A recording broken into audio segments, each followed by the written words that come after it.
For more than 3,000 years, the gold mask of Pharaoh Tutankhamun stayed hidden in the Valley of the Kings. This artifact, which stands about 21 inches tall, shows how skilled and artistic the ancient Egyptians were. But nobody expected that X-rays would reveal its biggest secret. King Tut was the last ruler of his family during the 18th dynasty. He took the throne at just 9 years old, but ruled for only 10 years before he passed away unexpectedly. If we're being honest, back in ancient Egypt, he was mostly forgotten by the rulers who came after him. His tomb wasn't a big deal for them, so much so that even the grave robbers forgot about him. It might sound a bit sad, but the truth is that it was actually great news for us. Since his tomb was practically forgotten, it ended up being perfectly preserved. While the other tombs in the Valley of the Kings were looted, his remained sealed and untouched.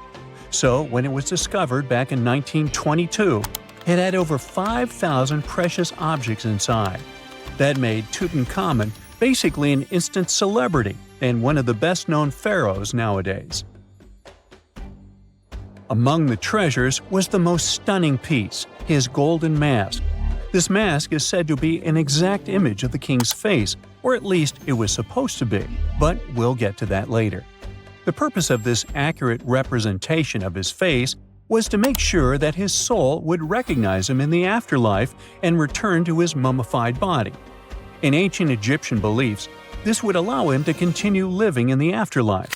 The details of the mask clearly looked incredibly difficult to create, but people didn't realize how complex it truly was until many years later. The first X-rays of the mask were taken in 1967. Back then, the main reason for these scans was practical – conservation. The mask was heading to Paris for an exhibition, and it was the first time it had ever left Paris. This would help them keep track of any changes during the exhibit. Plus, the images could give clues about how the mask was made, but back then, they probably didn't fully realize just how complex its construction was.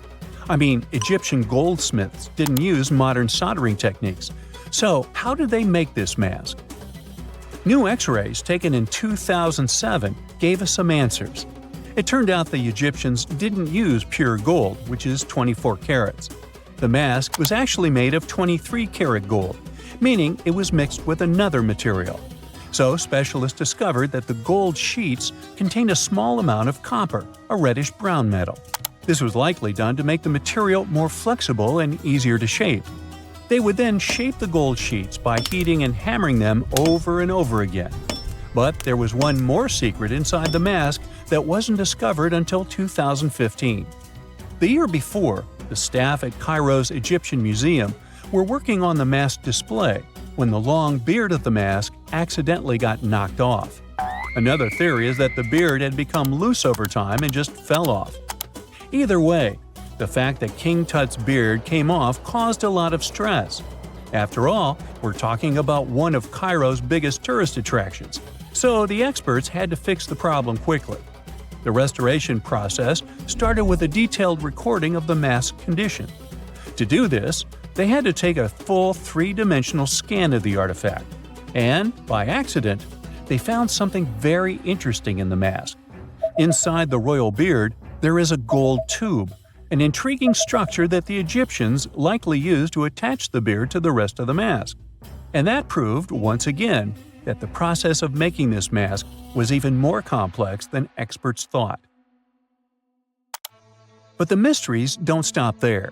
Remember how we mentioned that the mask was thought to perfectly represent King Tutankhamun's face? Well, that might not be entirely true. Some popular theories suggest the mask was never meant for him and was actually made for someone else. A study published in 2015 suggested the mask was originally made for a female pharaoh, his supposed stepmother, the famous and beautiful Egyptian queen Nefertiti. The biggest clue comes from an inscription on the mask. At first glance, it seemed to belong to Tutankhamun, but after a close examination, researchers noted that something else was actually written underneath King Tut's name. The royal name stamp seems to have been altered, and originally it had something written on it that translates to Queen Nefertiti. There is another feature of King Tut's golden mask that was overlooked for years, which adds even more mystery. As we mentioned earlier, experts believe he wasn't respected much by the pharaohs who came after him. And one of the clues that made archaeologists think this is the pierced ears on the mask. Some researchers believe that King Tutankhamun wouldn't have worn earrings after he was a kid. So, according to their theory, by the time he passed away at 18, he shouldn't have been represented with pierced ears. This could also support the idea that the mask originally belonged to Nefertiti, or maybe to someone who wasn't even connected to King Tut. But the mask isn't the only source of mystery. In fact, his whole tomb is full of puzzles. Recently, historians found a sign that the place where King Tut was supposed to be buried was changed at the last minute. For years, experts wonder why a pharaoh who ruled for 9 years ended up in such a simple tomb. When compared to the grandeur of other pharaohs' tombs, his tomb seemed, well, a bit plain. The idea that a king like Tutankhamun would have such an unremarkable resting place just doesn't match up with the power and importance he must have had in ancient Egypt. So, what happened? Well, apparently, this might have something to do with his successor, Pharaoh I.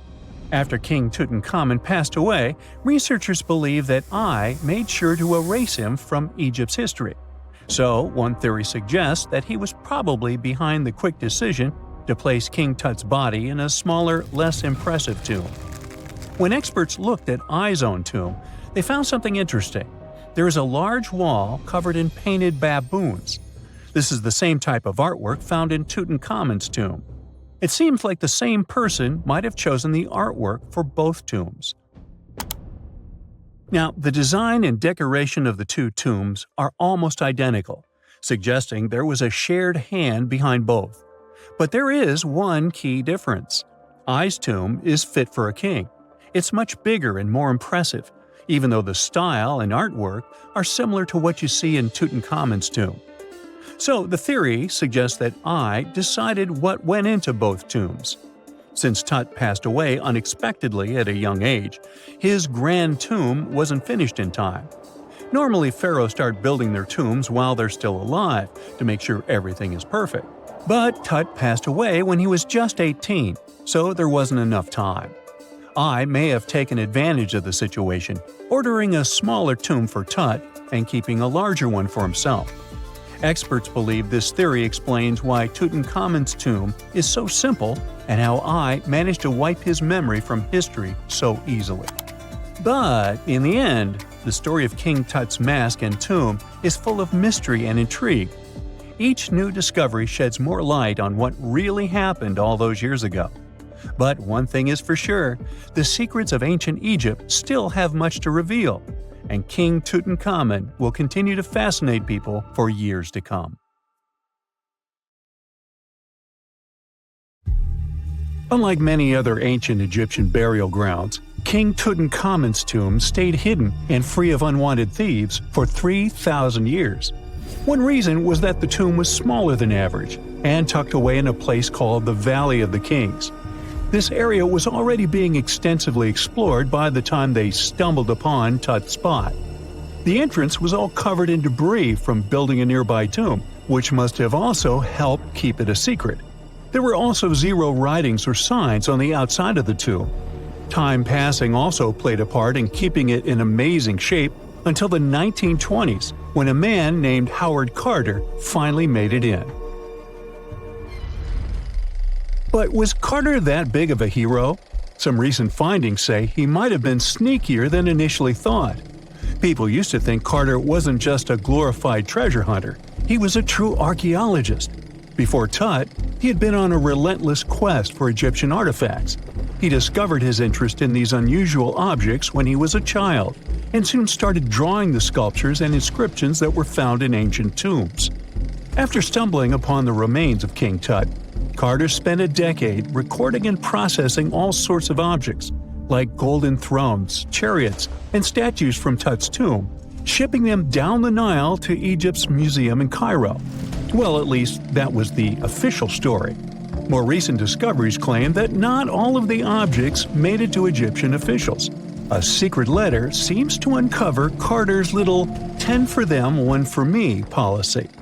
The letter in question was sent to Sir Alan Gardiner, a philologist and friend of Carter's, dated from 1922. In these writings, Carter mentioned having found the tomb and was asking his buddy for some advice.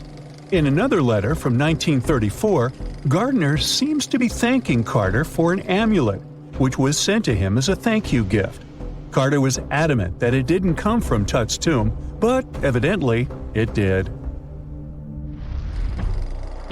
Even the British director of the Egyptian Museum was onto Carter's sneaky endeavors, but couldn't prove it.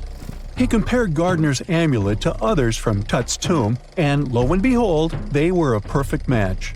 Gardiner was so disappointed to have been put in such a sticky situation that he vented to Carter in another letter. Deciding to be a good friend, Gardiner didn't throw the famous archaeologist under the bus. Instead, he advised Carter to take those stolen goods back to Cairo, just like he'd advise you to like this video and subscribe to the Brightside channel for more amazing videos on the most unique topics in history. It's not the only shady piece of information on Carter's post-discovery behavior.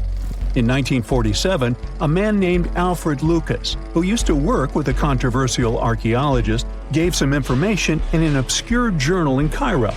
He claimed that Carter sneakily cracked open the burial chamber door himself. Then he sealed it back up like nothing had happened before the official uncovering. Now, why would he do that? Well, the same theory suggests that Carter and his crew might have entered the tomb early so they could get their hands on some ancient goodies. Obviously, these people couldn't risk having such objects sold while they were still alive, but made sure they were auctioned off after they passed. Carter, though, never confessed to anything. He made no official denial either, but the Egyptian government couldn't risk any more mysterious disappearances, so they prohibited him from entering the tomb for a while. Some have connected this apparent stealing to the curse of King Tut. If you've never heard of it, know that it became quite the scary tale soon after King Tutankhamun's resting place was uncovered. It claimed that anyone messing with the tomb of the boy pharaoh would face some serious bad luck.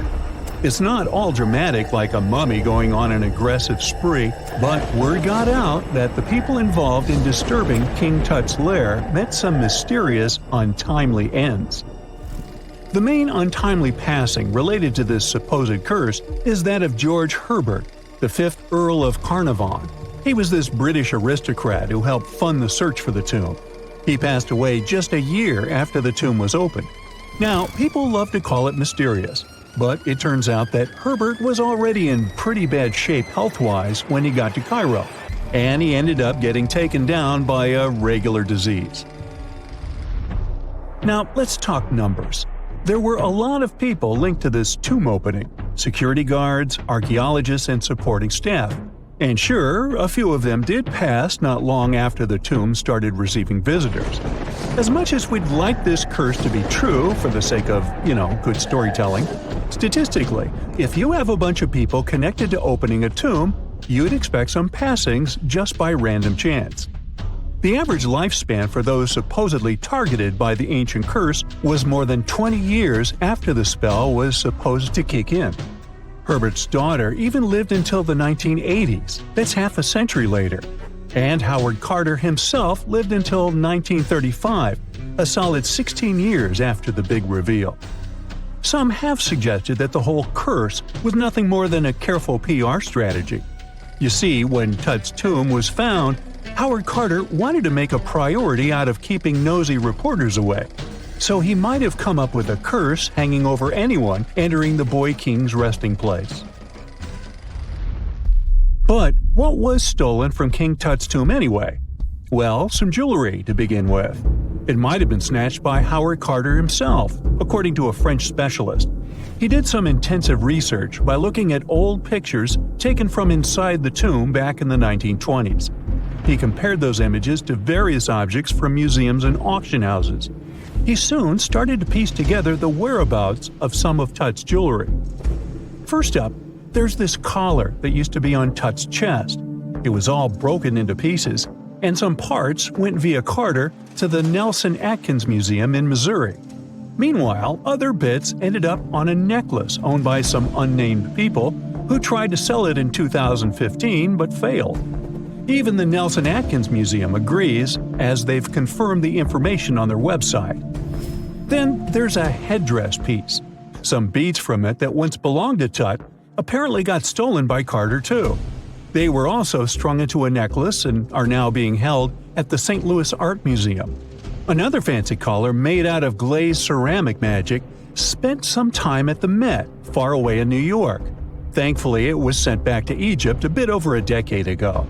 This seems to have been, as you'd expect by now, also stolen by Carter. Missing artifacts aside, King Tut still gave a ton of amazing objects that helped us learn more about this incredible ancient culture. Starting with the famous burial mask. It's this massive 21-inch gold art piece with semi-precious stones and glass paste. It weighs 22 pounds and showcases the boy Pharaoh with a long beard and a headdress with a cobra and vulture. On the back, there's this spell from an important ancient Egyptian spiritual book that's supposed to make sure it works just as well in the afterlife. Tut was also apparently a board game enthusiast. They found 4 board games in his tomb, some made of ivory. Archaeologists also found a pair of gold sandals, though you'd imagine they were more for show than for comfort. In fact, the pharaoh probably never wore them in his lifetime. Now, speaking of fashion items, it turns out Tut was quite the fancy ruler. They even found a mannequin in his tomb that was used to pick out, adjust, and store his outfits and jewelry. The boy king seemed to have also enjoyed some music, based on the 2 trumpets historians found in his tomb. Though they were played back in 1935 in a BBC broadcast, the instruments are today considered too fragile to be maneuvered. When you hear the word mummy, you might get a chill down your spine. That's because most of us associate this word with those creepy characters we've seen in some scary movies. But in reality, mummies have helped us understand a lot about ancient civilizations, their rulers, and about how people used to deal with losing their loved ones. The people most famous worldwide for their mummies are the ancient Egyptians. They believed that some sort of existence after passing away was possible, if certain conditions were met. That's why they insisted on preserving the human body through the process of mummification and placing the mummy in a furnished tomb, kind of like giving it a fully functioning apartment of its own. Why did they believe in this? Well, because they were deeply connected to their natural environment for the most part. They saw the natural cycles around them, like how the sun rose every day, followed by the moon, or how new life was always sprouting from plants, even after they had wilted away. They also believed that the powerful spirit Osiris, who represented the cycle of passing away and resurrection, played a role in this process. To prepare for the afterlife, the ancient Egyptians followed certain rituals, like mummification, which involved using materials like honey, resins, and incense to preserve the body.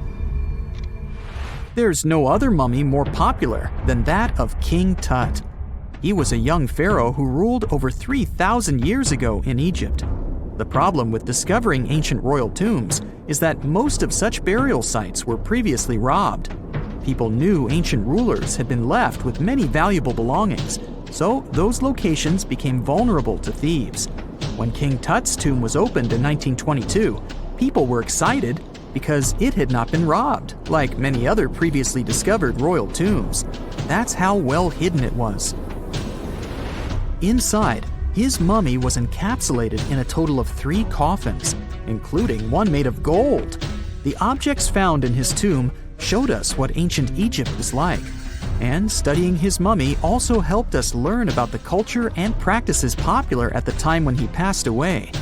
We also learned about his family by looking at his DNA. Scientists were able to discover that he had had a disease called malaria and a problem with his foot that might have made it hard for him to walk. Ramses II was another pharaoh in Egypt who ruled for 68 years, which was quite a lot back in the day. He was known for his expansion campaigns and building projects. Many objects from his time as a ruler still exist today, including a large statue of him. Ramses II was about 6 feet tall and lived to be about 90 years old. After looking at his mummy, scientists concluded that he may have had a medical condition that affected his spine. Now, remember those thieves I mentioned before? They are probably the reason why Ramses II ended up in a plain coffin in a secret collection of royal mummies at Deir al-Bahari, which was rediscovered in 1881. Thankfully, archaeologists were able to identify him because his journeys had been recorded on his wrappings. The process was really tedious too. In fact, in ancient Egypt, the mummification process could take a staggering 70 days to complete. A special person would say a very specific speech while delicately handling the body and drying it out using a type of salt called natron. They also used linen and resin to make the body look more lifelike and to wrap it in cloth. The tomb was equally as important for ancient Egyptians. The walls of King Tut's tomb, for example, were adorned with intricate artwork that depicted his journey to the afterlife, from his burial procession to his passage through the underworld. The ancient Egyptians believed that everyone made this journey after passing away, and they filled their tombs with items and paintings to help the person in their spiritual travels. Additionally, the walls of the tomb were decorated with spells from a special book, which contained a collection of poems that the Egyptians believed would help people reach the afterlife. And speaking of how important this journey was, people also placed food in these ancient tombs. In King Tut's tomb, archaeologists discovered 36 jars of vintage beverages and 8 baskets of fruit, which were believed to be left there to help him in his journey to the afterlife. The Egyptians believed that traveling to the afterlife took a really long time, so they left a lot of supplies, such as food and water, to sustain their loved ones. Pharaohs also generally had numerous luxurious garments and beautiful jewelry in their tombs to ensure that they would have a fashionable journey. These items included various types of linen clothing, such as tunics, scarves, gloves, and headdresses, as well as a lot of gold jewelry with precious stones, like bracelets, buckles, pendants, necklaces, rings, and even precious depictions of insects for protection. Some were also deposited with fans made from ivory and ostrich feathers to keep them cool in the afterlife. Some ancient rulers were even placed in their forever apartments along with boats. For example, Pharaoh Khufu built the Great Pyramid at Giza as his tomb, and a large ship was found inside. King Tut, however, was buried with multiple boat paddles, but no actual boat. Instead, he had 3 chariots and numerous walking sticks made of precious materials, perhaps indicating he'd rather travel to the beyond by land, not by water. Amongst the most interesting objects found near ancient mummies are bottles of oils and perfumes. If rulers were supposed to be fashionable, why not smell nice too, right?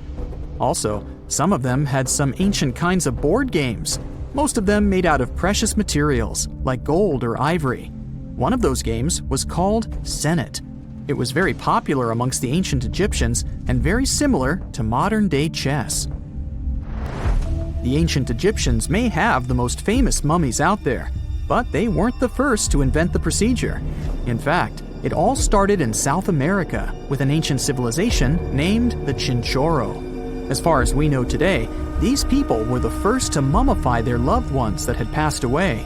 They did it somewhere around 2,000 years before the Egyptians started their own rituals.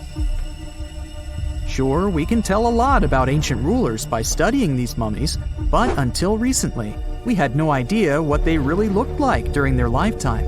Not so long ago, though, some very special mummy paintings were found by archaeologists studying ancient Egyptian objects. These mummy portraits are highly detailed paintings of individuals that were made while they were still alive. Such paintings were often painted on wood, as opposed to the classical portraits we all know about, which are painted on canvas. They are known for their realism and beauty, and have even been used by researchers to diagnose diseases by comparing them to the corresponding mummies.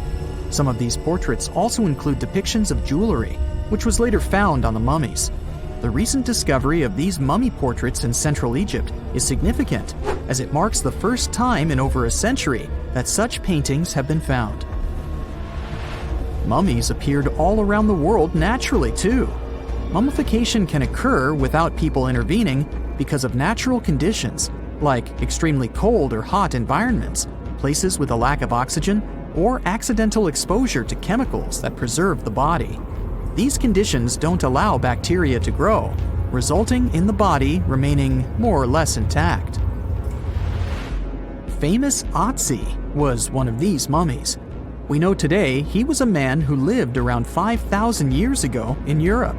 But upon his discovery in the Alps in 1991, Austrian authorities initially believed that he was a modern mountaineer because of how well preserved the body was. However, after the Iceman was removed from the glacier, it was determined that he was actually from the Copper Age. So looky here, scientists discovered ancient artifacts near King Tut's tomb. Turns out, his VIP final resting place looks more like a public graveyard with about a dozen wooden coffins that's been there for around 3,600 years. Okay, I might have exaggerated a tad. The 11 tombs weren't exactly right next to King Tut, but they were close, near the same city of Luxor. New findings in Egyptian tombs can help us piece together what life was like in ancient Egypt. And guess what? Ancient Egyptians seem to have been remarkably like us, modern humans. Say, the women have always loved jewelry, and archaeologists retrieved a beautifully made necklace with 30 amethyst beads and 2 agate beads, plus a hippo head amulet. Bet it was all the rage back then. Researchers also discovered 2 copper mirrors. One had a handle shaped like a lotus, and the other was decorated with Hathor, the ancient Egyptian deity of the sky, women, fertility, and love. These recent excavations near Tutankhamun's burial site led to another jaw-dropping revelation. For the first time in thousands of years, fragments of Queen Hatshepsut's Valley Temple were uncovered. This fearless woman was thought to be the second female pharaoh, who ruled with both courage and wisdom, leaving a legacy as solid as the stones themselves. Her temple, hidden for ages, opens a window into a time filled with power, intrigue, and spiritual devotion. Archaeologists found over 1,000 beautifully decorated stone blocks on the outskirts of Hatshepsut's funerary temple. There were very few women who managed to take the throne in ancient Egypt. Another tomb was found nearby, and it belonged to the overseer of Queen Teti Sheri's palace, whose name was Jehuti-Mez. Queen Hatshepsut seems to have even more tombs, aces up her sleeve. These tombs were carved into the rock instead of being built as pyramids, showing a unique ancient perspective on how to protect the soul in the afterlife. Experts managed to retrieve some cool ancient pieces from the site. Toys made of clay, mummy masks, winged scarabs, and some amulets. Sadly, there surely used to be way more artifacts, but over the last centuries, there have been people other than archaeologists to stumble upon this site. It's likely that looters got to these tombs before them and may have taken some valuable items. But they did leave behind some cool stuff for the researchers, like pottery used for offerings of bread and meat, along with archers' bows that connect the tomb's owners to the Egyptian military. Meanwhile, soul protection is way more important than you might think, especially if you're roaming around Luxor looking for ancient secrets. You aren't scared of King Tut's curse, are you? Let me tell you what happened to those who weren't scared, but promise me to take it with a dash of salt, okay? For years, Egyptologists, especially those who believed in paranormal activity, were convinced that there was an unsettling curse surrounding Tutankhamun's archaeological discoveries. This belief stemmed from the mysterious and untimely demise of several excavators who discovered the tomb in 1922 with no logical explanation for why they passed away. It was just easier to chalk it up to something supernatural and avoid the whole mess. But it turns out it wasn't a curse at all. It was likely the radiation that caused those excavators to perish. Now, you might wonder where the radiation came from. After all, while radioactivity was discovered in the 19th century, Ancient Egyptians, despite their impressive pyramids, didn't have any radium lying around to make Tut's tomb glow like crazy. So, what could be the real story? It might have been toxic waste behind it all. Toxic levels of radiation from uranium and hazardous waste have been lurking inside the tomb since it was sealed over 3,000 years ago. The burial chamber of Tutankhamun's tomb reportedly has such high radiation levels that anyone who steps inside could easily end up with a fatal dose of radiation sickness or an incurable condition. By the way, you can have a somewhat similar level of radioactivity if you don't get rid of those moldy dinner leftovers you left to perish in your fridge a month ago. But this radioactivity isn't exclusive to Tutankhamun's tomb. Ancient Egyptian artifacts discovery is rewarding yet dangerous due to unusually high radiation levels in Old Kingdom tombs all over Egypt. Geiger counters have detected radiation at 2 sites near the Giza pyramids, and radon, a radioactive gas, has been found in several underground tombs in Saqqara. Interestingly, experts believe that the builders of these ancient tombs were aware of the toxins, as some eerie warnings were carved into the walls of many tombs. One inscription ominously declared, "They that break this tomb shall meet their end by a malady that no doctor can diagnose." Other ominous phrases like "forbidden," "due to evil spirits," only added to the fear that supernatural curses haunted these ancient sites. Ominous signs have stunned archaeologists since forever, but the fear grew even stronger a century ago with the mysterious passing of Lord Carnarvon, who funded King Tut's excavation in 1922 and reportedly explored the treasure-filled rooms, along with several others who entered the tomb. Arthur Weigall, another British Egyptologist who was present at the tomb's opening and is credited with starting the curse myth, passed away young when he was just in his 50s in 1934. Chances are the condition that made him pass was connected to radiation. In total, 6 out of the 26 people who were there when the tomb was opened met their end within a decade from various causes. Not only X-ray exposure, those reasons include asphyxia, stroke, heart failure, pneumonia, and even poisoning. Well, isn't this getting a little grim? There was one guy who opened the tomb and somehow managed to avoid the infamous curse, Howard Carter, or so it seemed. Some folks pointed to his survival as proof that the curse wasn't real. After digging up the tomb, Carter published several books on the topic and shifted gears from archaeology to dealing in antiquities for various museums. Despite dodging demise or injury, rumors swirled about how the curse may have impacted him in other ways. One of the big stories linked him to Lord Carnarvon's daughter, Evelyn. Some said he was madly in love with her, but she married someone else, so he chose to stay single. Others claimed they had an affair while she was in Egypt, which ended when her father passed away and she left the country for good.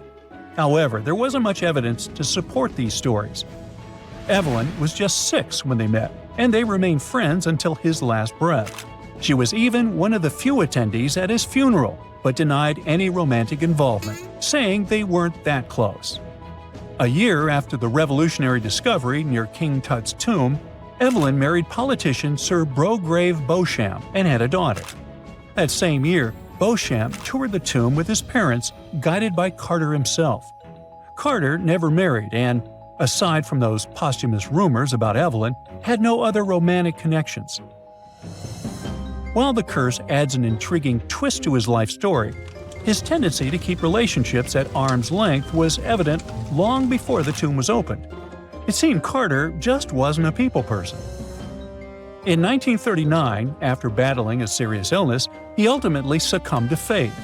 He was 64, which was a pretty common life expectancy in the UK back then, so no one really thought it was off and linked it to an ancient curse. When he passed, it turned out he had several artifacts from Tutankhamun's tomb in his London apartment, which were eventually sent back to Egypt, marking what some viewed as the curse's end. Who knows?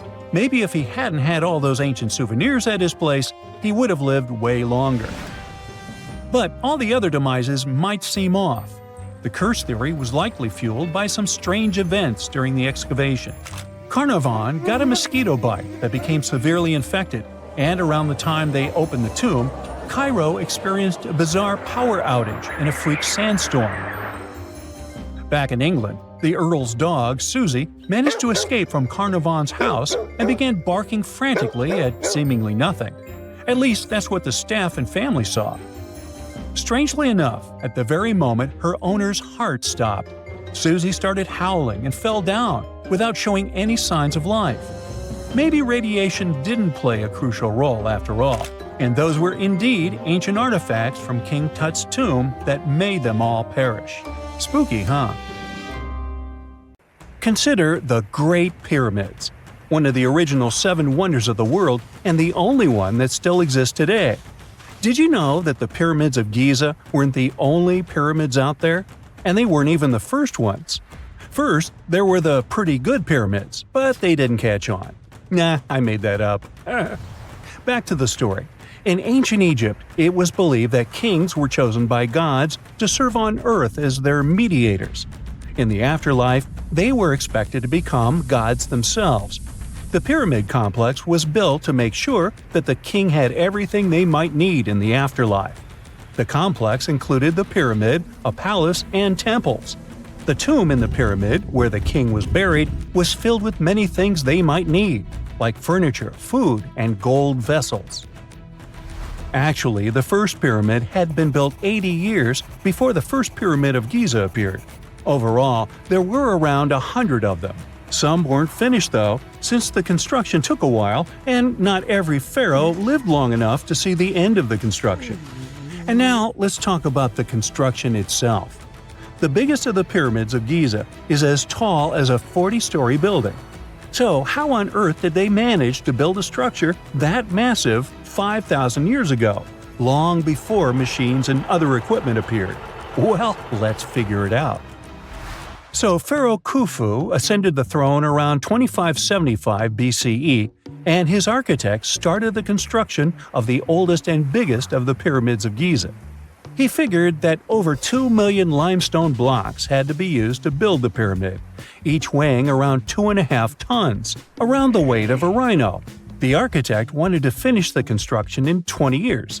To make it possible, a stone had to be carried and pushed into place every 4 minutes, 24 hours a day, 7 days a week, and 365 days a year, except leap year. So obviously, a lot of workers were needed to make it happen. Many believe that it was enslaved people who worked at the pyramid's construction site, but that's not true. Workers came from all over Egypt to contribute to the project. All in all, around 25,000 of them. The Egyptians were doing all kinds of work, starting with manual labor and crafting tools to administrative work. They all worked around 10 hours a day. They were housed and well-fed, and they were overall living a more comfortable life than an average Egyptian could afford at that time. Supposedly, the builders lived in a nearby temporary city and were a highly organized community with a strong leader. The pyramids seemed to be designed to align with the points on a compass, and their sides symbolized the rays of the sun. But back at that time, there were no compasses. Ancient Egyptians figured out the directions themselves and with amazing precision. To align the pyramids, they used 2 constellations. The construction site was arranged on the west bank of the Nile River. This also had a symbolic meaning. Just like the sun sets in the west, life sets in the west as well. The second pyramid of Giza was for Khufu's son, Pharaoh Khafre. It's a bit smaller, but this one has the famous noseless statue of the Sphinx. Of course, originally it had a nose. I would tell you what happened to it, but it's still a mystery, and no one knows for sure. Sphinxes have the body of a lion and the head of a human. They were considered guardians of important areas. This famous Sphinx, also pronounced Sphinx, has the head of Pharaoh Khafre and is guarding his pyramid, facing the sunrise. The Sphinx is one of the biggest and oldest statues in the world. Originally, it not only had a nose, but was also painted. Scientists have discovered traces of the red color of its face.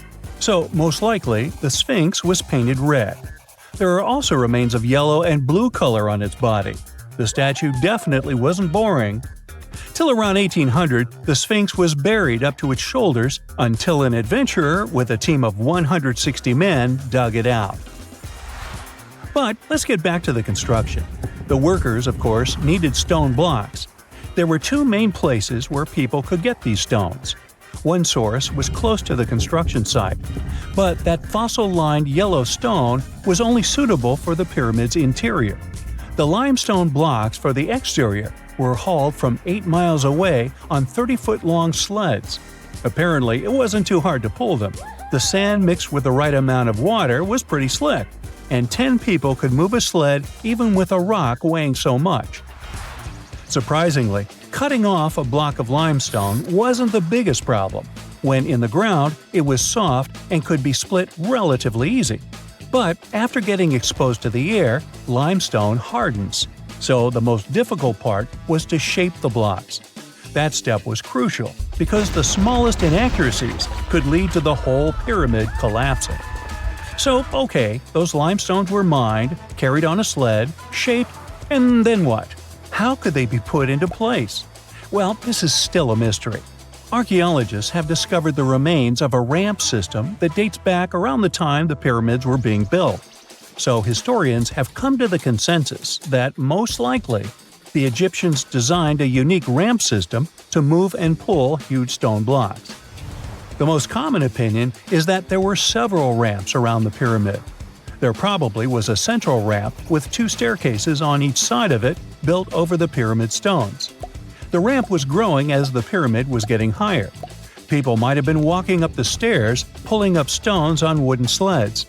But this is just one of the options. Other experts say that the ramps were around the pyramid, and some say that the ramps were inside the pyramid.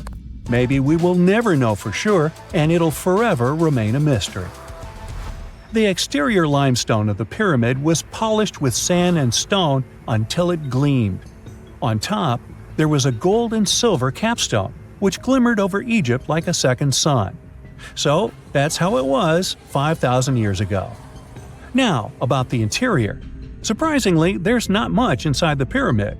Most of it is just solid stone with very little open space. But let's take a quick look inside. From the entrance, there are 2 stairways, one going down and the other going up. They take us to the chambers. There are 3 of them inside. Now, why is that?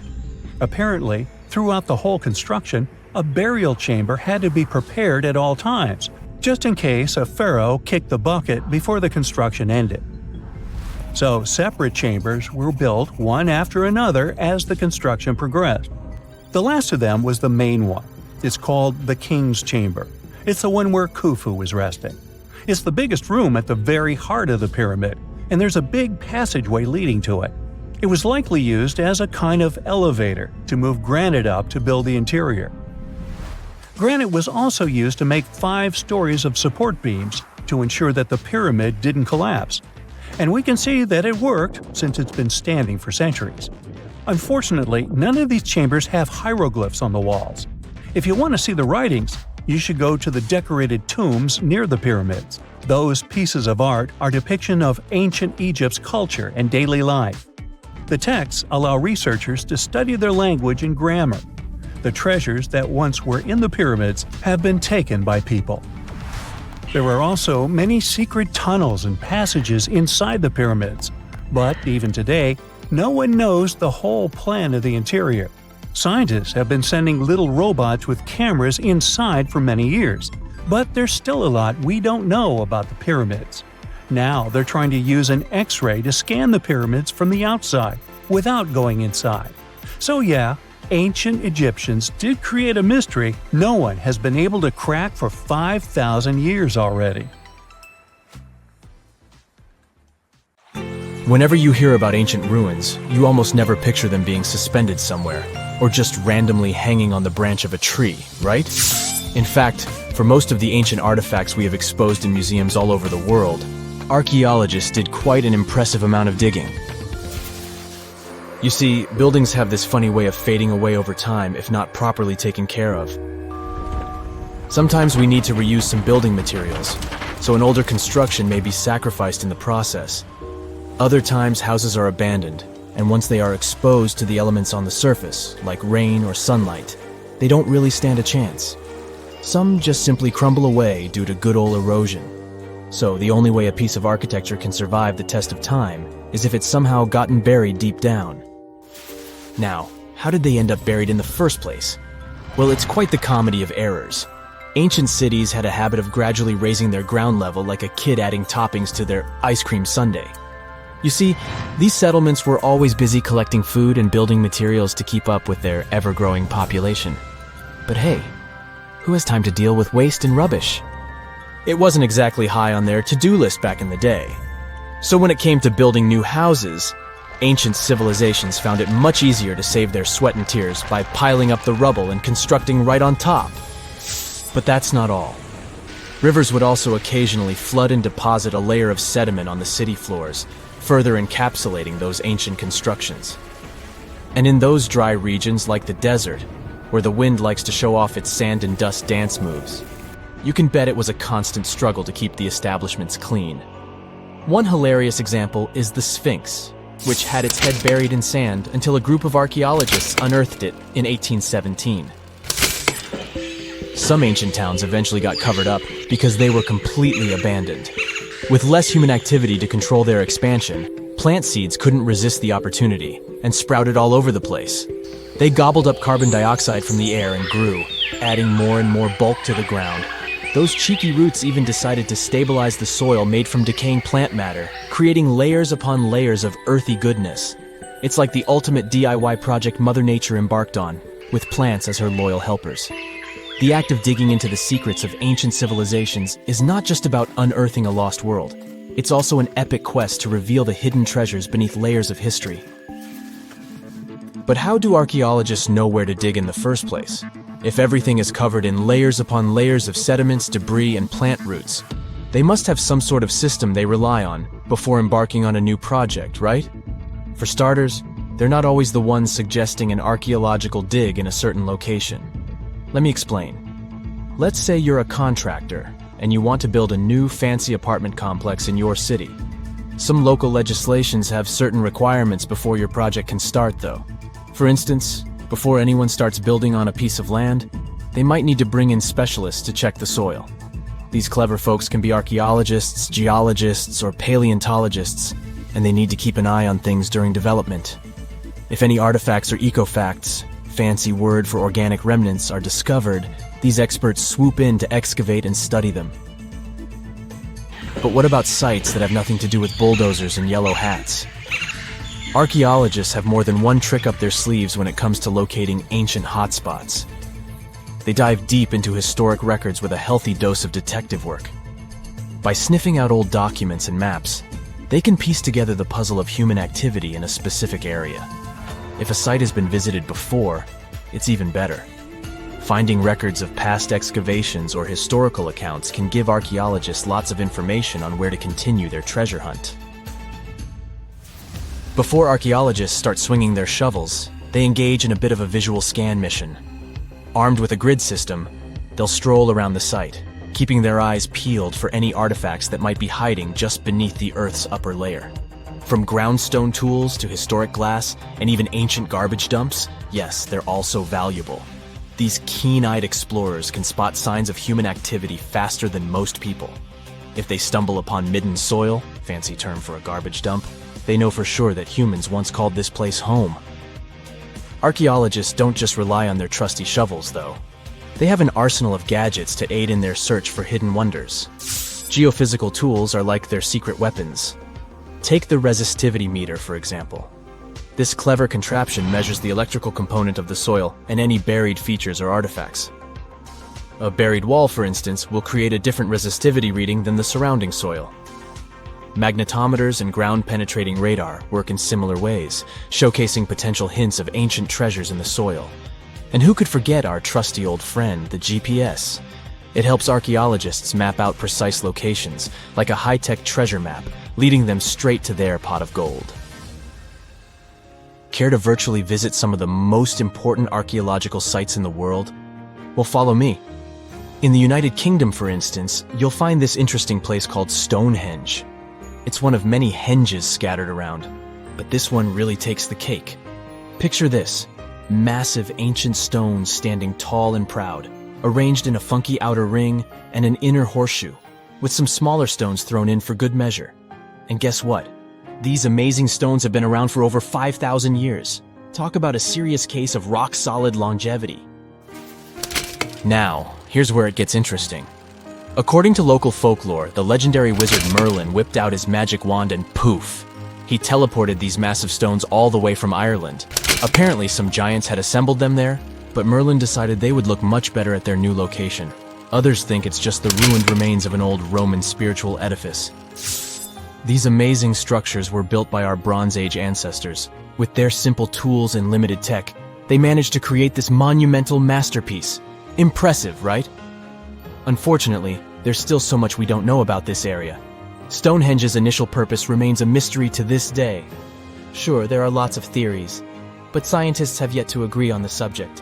However, we do know that it's perfectly aligned to catch the sunrise during the summer and winter solstices. The ancient city of Pompeii is an equally amazing archaeological site. Picture this: Mount Vesuvius, a notorious troublemaker, decided to throw a volcanic tantrum and completely covered this ancient Roman city. It turned it into a time capsule, located outside present-day Naples in Italy. Fast forward to the year 1748, when a bunch of adventurous explorers stumbled upon Pompeii. Lo and behold, they discovered a treasure trove of well-preserved goodies: streets, houses, food. Probably a bit stale by then. Blingy jewelry, fancy sculptures, colorful frescoes, everyday household items, and even animal and human remains. It was like an epic archaeological party. From the looks of it, Pompeii had it all. Fancy houses and villas, a massive 20,000-seat arena, cute little artisan shops, hangouts like taverns. And let's not forget the saucy spots like those luxurious bathhouses for some intense pampering. There's also the Sanctuary of Apollo, where people used to gather for their daily dose of worship. And of course, the bustling heart of the city, the Forum of Pompeii, where all the cool people used to hang out. And guess what? Pompeii is so cool that it made it to UNESCO's World Heritage list back in 1997. That's like the ultimate Hall of Fame for historical awesomeness. It also includes many other famous buildings and sites, like the Taj Mahal in India and the Acropolis of Athens in Greece. Egyptologists have been digging around every inch of the Great Pyramid for ages. Yet somehow, they overlooked this stunning pink granite bathtub buried a few miles next to it. And here's the deal. This mysterious oval tube lying next to the Khufu Pyramid for years may provide evidence that the Egyptians built the pyramids not only for monumental purposes, but also to generate electricity, experimenting with it long before Alessandro Volta and Thomas Edison. The Giza Plateau is famous for its three pyramids, Khufu, Khafre, and Menkaure. But there are also two smaller foundations next to them, the unfinished North Pyramid of Zayat el-Aryan and the Layer Pyramid. Some researchers say these buildings were never finished, while others think they were destroyed for more mysterious reasons. One of these reasons might have to do with the original usage of the Giza pyramids, the idea that they were used as an electricity generator. To connect these dots, we need to go back to the beginning of the 20th century. That's when an Italian architect and Egyptologist named Alessandro Barsanti decided to examine the Zayat el-Aryan pyramid. Near the site, he noticed something unusual: scattered granite fragments. To a casual passerby, these might have seemed insignificant, but Barsanti recognized the signs. You see, ancient Egyptians often used sites to prepare stones before transporting them to their final destinations. The fact that there was granite on the ground intrigued him. Granite was a more expensive material than the limestone typically used for pyramids, which suggested that it might have been intended for an important and possibly hidden structure. At a depth of 68 feet, they encountered a huge pink granite block.